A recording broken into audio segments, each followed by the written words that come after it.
Baik teman-teman, di sini saya akan menjelaskan tentang diabetes mellitus atau biasa masyarakat menyebutnya dengan penyakit DM.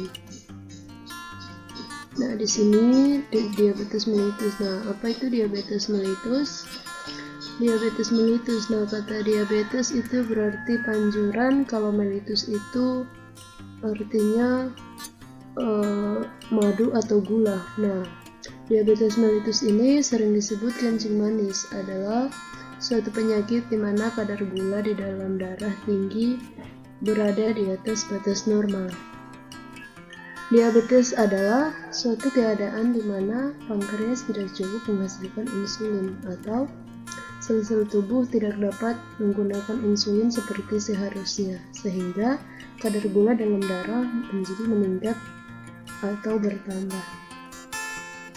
Siapa yang sering berisiko tinggi diabetes? Nah, untuk risiko tinggi diabetes nih, yang pertama itu bisa terjadi karena riwayat keluarga dengan DM. Misalkan satu keluarga dari bapak ataupun mama ataupun bisa jadi dari kakek nenek salah satunya menderita riwayat DM atau diabetes mellitus, maka akan terjadi kemungkinan untuk keturunannya pasti akan terjadi diabetes mellitus. Yang kedua, kegemukan. Nah, kegemukan ini diakibatkan karena mengkonsumsi makanan yang tinggi lemak, tinggi karbohidrat. Terus yang berikut, kurang gerak atau berolahraga. Nah, ini juga adalah faktor pemicu untuk terjadinya diabetes. Selanjutnya adalah hipertensi dan riwayat kehamilan dengan kelahiran berat badan bayi lahir lebih dari 400 gram atau biasa disebut dengan bayi yang obesitas atau bayi gemuk. Yang berikut, faktor risiko dan penyebab. Nah, di sini ada 6. Yang pertama, faktor keturunan. Nah, faktor keturunan ini yang tadi itu sudah disebut riwayat keluarga. Terus yang kedua, obesitas atau kegemukan. Yang ketiga, gaya hidup atau pola makan yang salah.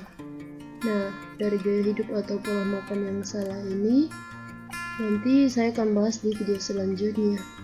Terus yang keempat, kurangnya olahraga. Yang kelima, usia di atas 40 tahun atau biasa disebut dengan lansia atau orang awam atau masyarakat bisa disebut dengan orang yang sudah tua. Yang keenam, faktor stres. Yang berikut, apa saja jenis dan penyakitnya? Penyebabnya. Nah, di sini terdapat 3 jenis penyakit diabetes. Jadi yang pertama itu ada diabetes tipe 1.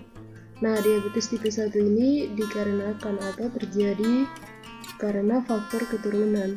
Jadi, jika orang dengan diabetes tipe 1, maka itu biasanya faktor untuk pemicu diabetesnya itu dari faktor keturunan. Tetapi kalau diabetes tipe 2 itu karena faktor pola makan, misalkan mengkonsumsi makanan yang tinggi karbohidrat seperti tepung, beras. Terus kalau untuk diabetes gestasional itu dia terjadi hanya ketika hamil. Makanya kenapa kalau pada ibu hamil sering diperiksa diabetesnya juga. Nah, karena ini akan terjadi pada diabetesnya akan tertular sampai ke bayi. Jadi bagaimana cara tertularnya? Nah, ini kan seorang ibu hamil dia akan mengkonsumsi makanan yang berlebihan seperti tadi tinggi karbohidrat, tinggi lemak, sehingga bayi yang ada di dalam atau janin yang ada di dalam perut itu dia bisa berkembang secara cepat atau dia berat badannya berlebihan, akhirnya menjadi lahir obesitas. Nah, ini ada yang arti jadi diabetes gestasional.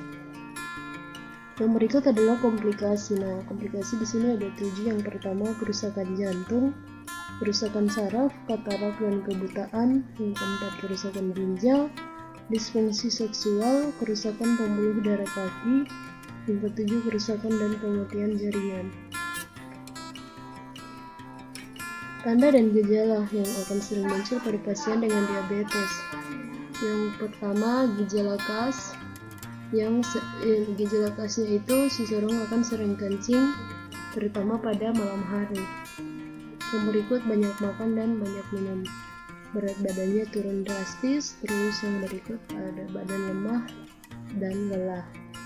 Nah, gejala lain yang sering timbul pada pasien dengan diabetes atau orang dengan diabetes itu adalah luka yang sulit sembuh, terus gatal-gatal di sekitar pelipatan paha, mudah lelah dan mengantuk, sering kesemutan, dan melahirkan dengan berat badan lahir bayi lebih dari 4 kg. Nah, bagaimana mengendalikan diabetes Anda? Nah, untuk mengontrol diabetes Anda diperlukan keseimbangan antara 3 hal penting berikut ini, yaitu yang pertama diet.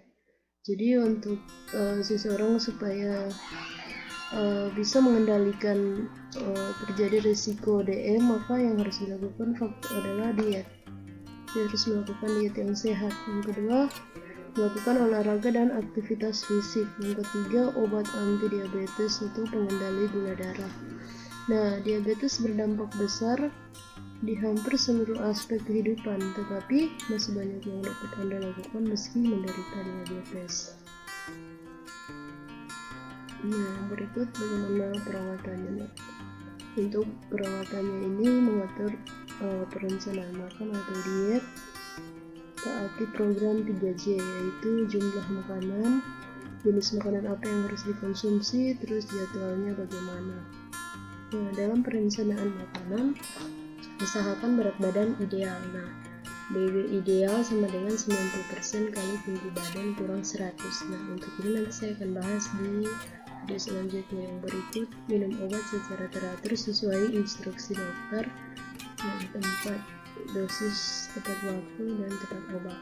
Nah, mencegah terjadinya luka, pakai alas kaki tertutup untuk tidak tertutup dan tidak sempit, dan tidak keras, menjaga kaki tetap kering. Yang kelima adalah konsultasi atau mengikuti edukasi. Nah, ini edukasinya bisa dilakukan dari dokter terhadap pasiennya atau kepada dari tenaga kesehatan terhadap orang yang mengalami DM. Yang keenam adalah berhenti merokok.